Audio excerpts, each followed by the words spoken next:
Hey, what is going on, guys? My name is Shadowface and welcome back to another Five Nights at Freddy's video. Today we're going to be doing Who is Phone Guy. A lot of you guys requested this, so here you go. So Phone Guy is actually featured in both Five Nights at Freddy's 1 and Five Nights at Freddy's 2, and possibly going to return in Five Nights at Freddy's 3. Phone Guy also has speculations made by the community against him that he was actually the murderer.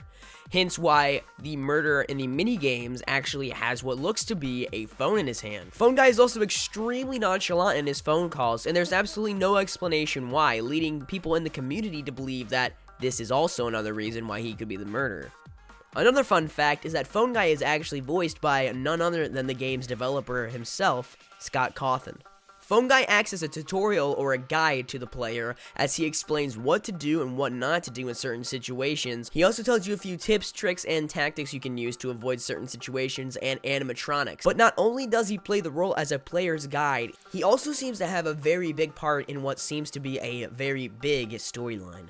The quotation from Autobiography of Yogi on Night 5 is actually from a chapter in which Yogananda talks about metal having a life force. There's a possibility that this is actually referring to the animatronics who are made out of metal but are still alive.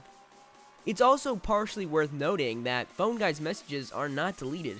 With all the information he's given, it is a little odd that the company has not deleted them. In the phone call Phone Guy leaves on Night 4, the banging on the door sound is a little bit different from the sound that the player actually hears when Foxy bangs on his left door.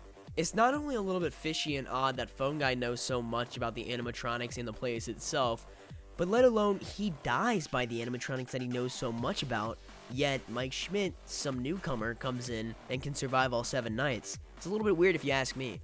There are still conversations and arguments trying to determine if Phone Guy faked his death or is actually dead. Phone Guy is definitely a nonchalant kind of guy. Throughout the entire game, he's doing his best to inform the player that there's really nothing to worry about and that there's nothing wrong, despite the obvious danger. There are speculations going around the community that Phone Guy was actually stuffed inside of the Chica costume due to its extra set of teeth. This has actually been debunked multiple times, confirming that it was actually the endoskeleton's teeth instead of Chica's. During a phone call, you should still be wary of where the animatronics are due to them being able to move around even though Phone Guy is talking. If you don't want to listen to Phone Guy, you actually have the ability to mute him by clicking the mute call button. This is actually a feature within both games. During an interview with Click Team, Scott Cawthon, the creator of the game, actually refers to Phone Guy literally as Phone Guy, pretty much implying that Phone Guy has no distinct name yet or distinct characteristics to him.